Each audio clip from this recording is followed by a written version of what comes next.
Welcome back to review my channel of underscore exe. Today we're going to look at a topic known as simple statistics and data, or more about data handling and stuff like that. So here is an introduction for data. So assume that if we are given a set of data, it means that we are given a sort of information about a certain thing or topic. For example, that data could be the population of a certain country or the percentage of the scores in an exam. And those sort of data could be represented in many ways, such as a table or a graph. So here is an example of a data of the number of times 20 people went outside for a period of a week. So I can see, notice that 1 right here, for example, represents that person has gone outside 1 time in that week. Or 0, for example, means that that person never went outside for that week, and so on. And notice that this data is quite unorganized. As you can see, there are some random numbers popping out from thin air. And often small random and unorganized data like this one is pretty doable. And as you can see, 20 people isn't that bad. So as you can see, you can like digest what is going on here. But imagine if you interviewed a whole population of a city. That would be 100,000 or probably millions of people. And if you try to organize the data like so, like you have random numbers, that would be pretty insane and messy, wouldn't it? So this is where the organization of data comes into play. So one of the ways to organize data is to use a frequency table as so. So here we have the number of times the people went outside on the left hand column, which has 0, 1, 2, 3, 4, 5, corresponding to the number of times the people went outside as seen in this data, unorganized data I should say. And the frequency here, or the number of people, represents how many people have went outside and a certain number of times. So as you can see, based on the unorganized data right here, you have 3 people who had never gone outside, so we have 3 zeros here, and that corresponds to this 3 right here. Same thing as 1, 2, 3, 4, and 5, and so on. And often frequency tables like this often include a total. And the thing to keep track of when organizing data, and more specifically organizing data in a table, is that you must double check your calculations and make sure the frequencies of a certain data or a class is correct, and otherwise it will cause many errors in the data, and that would be pretty messy. And there's many ways to represent data except using a frequency table. You will learn more about how data could be represented in a bar graph, line graph, or a pie chart, for example, and also a pictogram. However, I'm just going to jump straight away to some example questions that I would say is pretty a beginner type of questions. Alright, so here is the first question about frequency tables. So the following shows the percentages of 15 students who took in a math exam. So as you can see, there are some random numbers there. And then we need to organize the data above in a frequency class table as shown. And what I mean by a frequency class table, well, it contains a frequency column and sometimes a tally column and also a class column. And what a class is a certain group of data or a description that would fit in some frequencies in there. So as you can see, one class here for x is less than 50 And notice that X stands for the score. So this class means any sort of class that fits in this class will be any score less than 50. Likewise, this one will represent any frequency that is less than, greater than or equal to 50 but less than 60. And you can define this as so on. And you may want to organize this in a frequency class table, and there are many ways to count how many frequencies are there in each class. So one of them is by observing the numbers one by one. So for 60, that will fit in this column right here, or this row right here, because it satisfies this class here. 68, that will fit in this class as well, and you can do this with the other numbers, and I'll speed this up. So we have 72, and this one, and 49, this one, 81, this one, 90, right there, 55, 74, 72, 68, 59, 48, 91, and 78, and 61. Alright, so that's all the data organized, and perhaps I'll just make this tally correctly.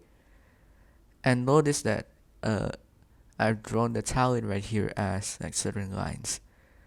And the rule for writing tallies are, this.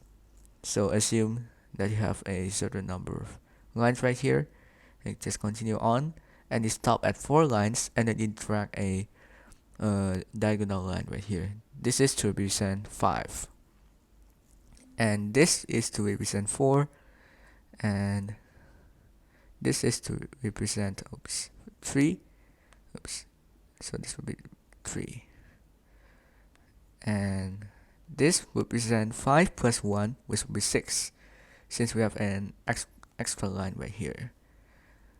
So basically you can just like count the lines, or any better description if you want. So with this, you can calculate the frequency with our given tallies. So the first one will have 2, and the second will be 1, will be 5, 4, 1, 2. And although I haven't added this yet, you can check the total, and it will be indeed equal to 15. So 2 plus 1, 3, 3 plus 1 is 4, it will be 12, 13, 15. There we go. Now from the table above, we need to find which class has the most frequency, or which class has the most number of students that score in the intervals in that class. So as you can see, you can just compare the frequencies right here, and you can see that 5 is the largest, and this 5 corresponds to this class right here. So it's this interval of the scores between 60 inclusive and 70 exclusive. So that's for part 1. For part 2, we need to find the number of students who scored more than 59%. And when you're dealing with these type of questions, you have to look at which class will satisfy our criteria of the question, which is more than 59%. And you can see that these classes will satisfy that. And what you do after that is to just sum up the frequencies, and you get an answer of 12. Same thing for part 3, which says we need to find the number of students who scored at most 79%. And those will include these classes. 79%, which is around there. So as you can see, again, you can just sum up all these numbers, and you get an answer of, yet again, another 12. Alright, so that's question 1, and let's just jump back into the discussion of graphs. And in this case, I'm just going to talk about bar graphs and pictograms. Alright, I'm going to talk about bar graphs. So bar graphs are graphs that uses bars or rectangles to represent frequency in a certain class. Assume that when given the following table, so this is just an example of a data, which represents the number of students in a certain number of classrooms. So we're given classrooms 1, 2, 3, and 4, and here we're given the frequency or the number of students. And with this information or data, we can represent this in a bar graph as shown. So as you can see, each class right here is represented by a bar graph with its height reaching a certain frequency that it corresponds to in the table. So as you can see, class 1 will have 16 students. Class 2 will have 20. Class 3 will have 12, and class 4 will have 8. And if you look back on the table, it is exactly what it is written or represented in this bar graph. And often these bar graphs are drawn stuck to each other like so. So the bars are like next to each other like so, or they can be spread out like so. And it's pretty important to name your axes of the bar graph. So notice that this bar graph looks a little bit like a Cartesian plane or an XY plane or whatever you would call that. So the x-axis will tend to represent the class or the type of group of data, while the y-axis will tend to represent frequency as shown here. In this case, the y-axis will represent the number of students, and the x-axis will represent the class, which is also, yep. And I'm just going to stop here first because I'm just going to give you a question. Alright, for question 2, the following shows a bar graph for the number of private vehicles each person has in a certain city. So as you can see, we have the number of vehicles as the x-axis, which also represents the class, and the frequency right here, which represents the number of people who have a certain number of vehicles. So we need to calculate the number of people who live in the city, the number of people who have the most vehicles, and the number of private vehicles in this city. And some important information that I forgot to talk about in the last clip is that bar graphs tend to use titles. So if you were to include a title for this graph, it would be possibly a bar graph for the number of private vehicles each person has in city and blah blah blah blah blah. And possibly there are many possibilities for a suitable title for this bar graph. Alright, so how many people live in the city? Well, we can just sum up all the frequencies right here. So we can have 400, which is the frequency for the first bar, plus 600, which is the frequency for the second bar, plus 500, which is the frequency for the third bar. Notice that this is actually the midpoint between 400 and 600, which would be 500. And then we have 300, which again, this is the midpoint between 400 and 200. And then finally, plus 100, which is the midpoint between 200 and 0, denoted by this last bar. And you can calculate this pretty easily. And for part B, how many people have the most vehicles? Well, the most vehicles denoted by this bar graph is 4.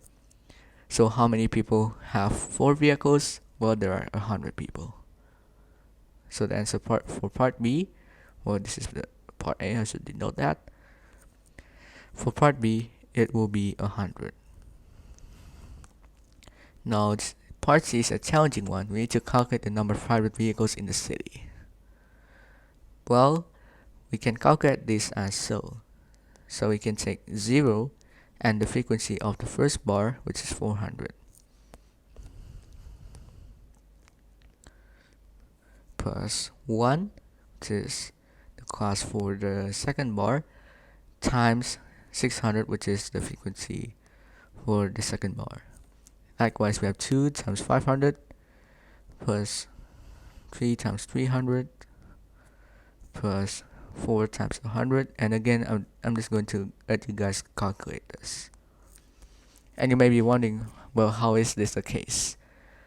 Well, see that if a person has 0 vehicles, therefore it won't count throughout our calculation, it will be just 0. However, if a certain number of person have exactly 1 vehicle, therefore the number of vehicles for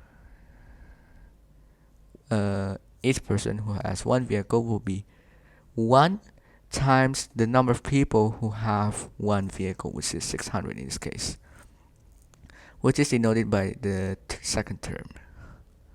And for the third term, which is the same, we have 2 in this case.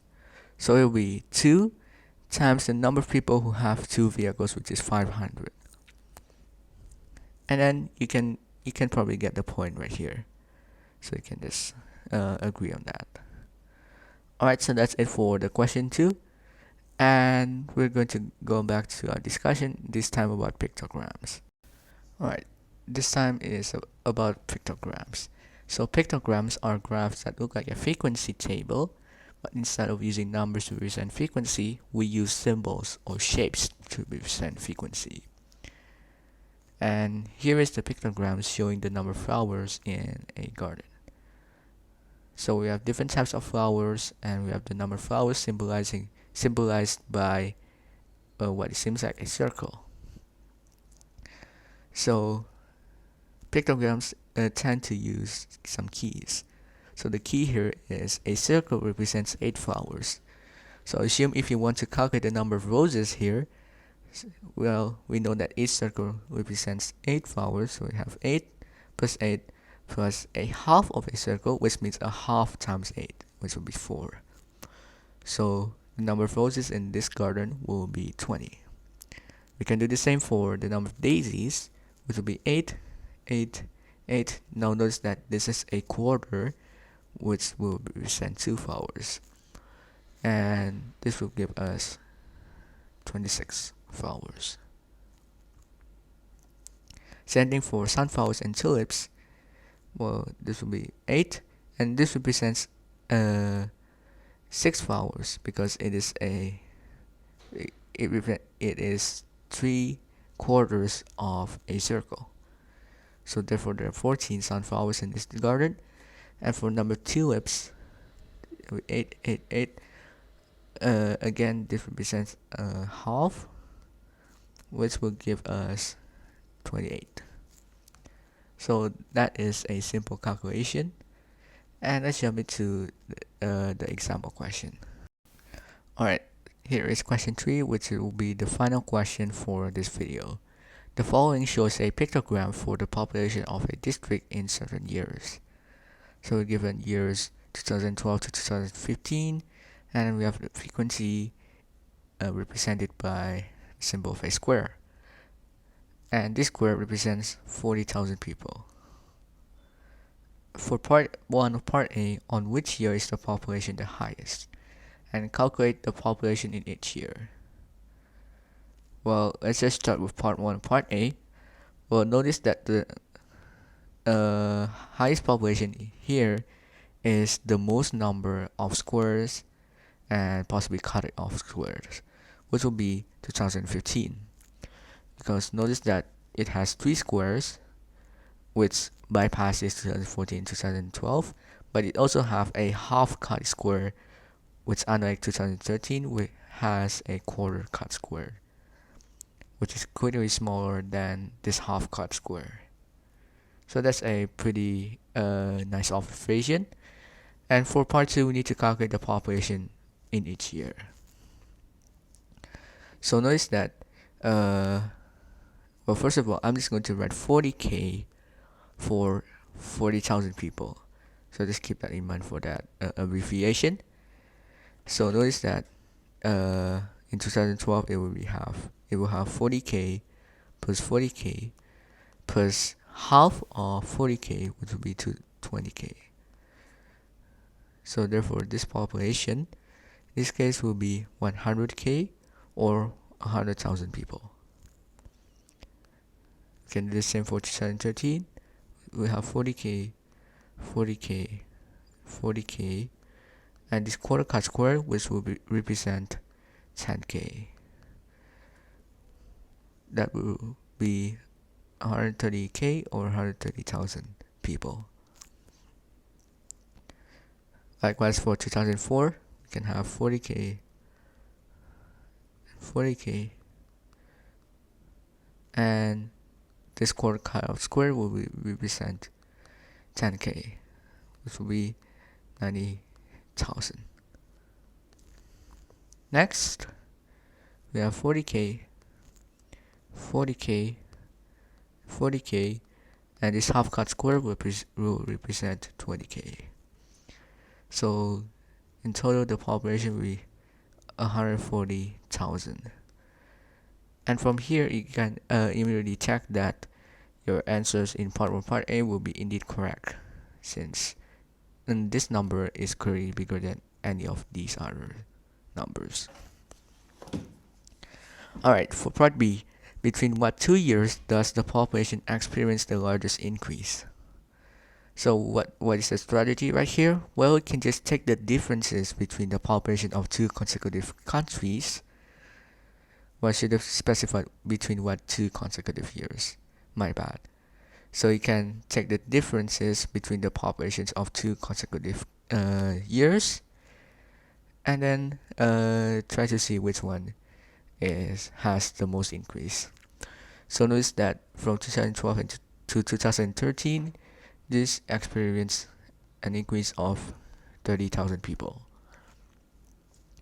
To 2013 and 2014, this actually experiences a decrease of 40,000 people. And finally, from 2014 to 2015, this experiences an increase of 50,000 people, which is clearly the biggest increase of all. So the answer for part B is between 2014 and 2015. And for part C, it is given that on 2016, a virus invaded the district, killing 20% of the population in 2015. And we need to find the population of the district in 2016. Now, since we know that 20% of the population in 2015 are killed by the virus, that means 80% will survive. So the population of the district in 2016, so I just write population 2016 will be 80% or 4/5 of the population of 2015. And we know that the population of 2015 by our previous calculations will be 140,000. So it will be 4/5 times 140,000 people, and you guys can just solve this pretty easily. And I actually left a bonus question here, which will be a quote-unquote homework for you guys. And your job is to represent the pictogram of the population of this district in certain years. So we need to represent this pictogram in a bar graph. Alright, I'll let you guys do that. Well, I'm going to end this video, so please subscribe and goodbye.